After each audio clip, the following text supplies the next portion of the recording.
What's up, guys? Thanks for coming back. If you remember in the last video, we showed you how to use the super awesome and totally free inventory evaluator to find out what the optimal strategy is for every single one of the items in your inventory. And that's so you can identify your optimal strategy in advance of the February 15th assessment date. That's the next one that's coming up, but you can use that tool every February and August of each year when Amazon does the long-term storage fee assessment.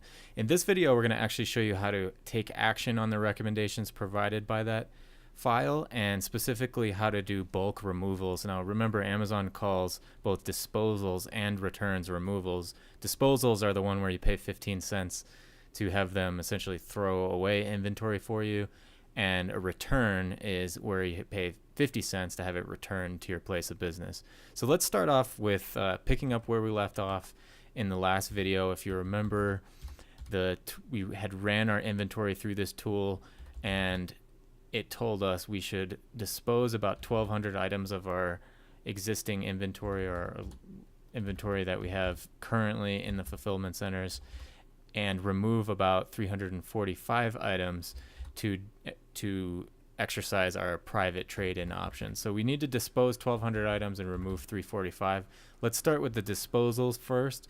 We're going to go over to the decisions tab, and talked about this a little bit in the last video, but this data block down here underneath inventory evaluation is going to give you one row for each item in your inventory. At this point, you've already ran your inventory through the tool if you follow the steps in the last video.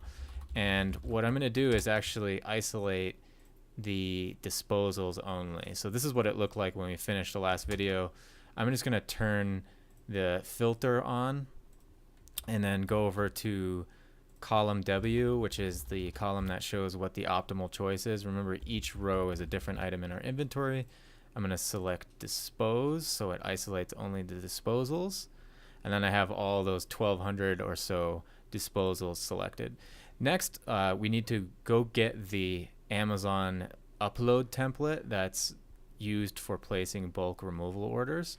So I'm going to move back to the browser, and I'm on the removal order page.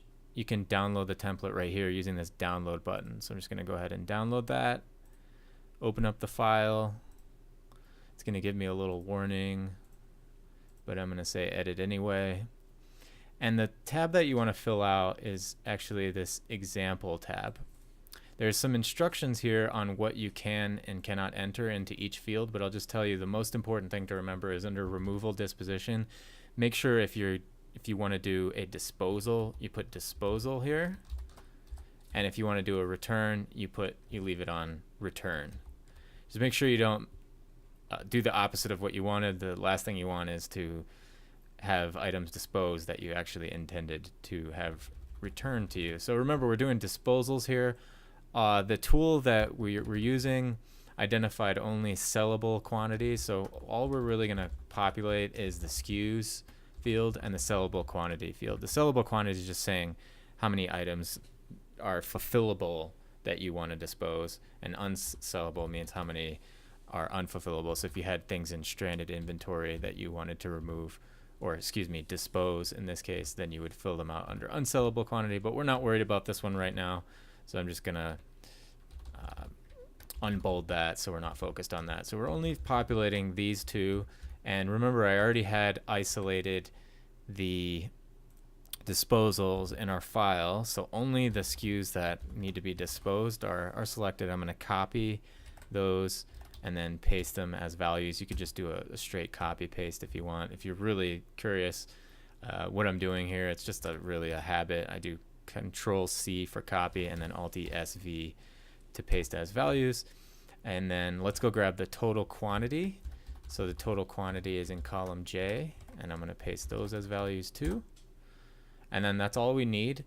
What we're going to do then is save this as a tab delimited file. That's what Amazon requires.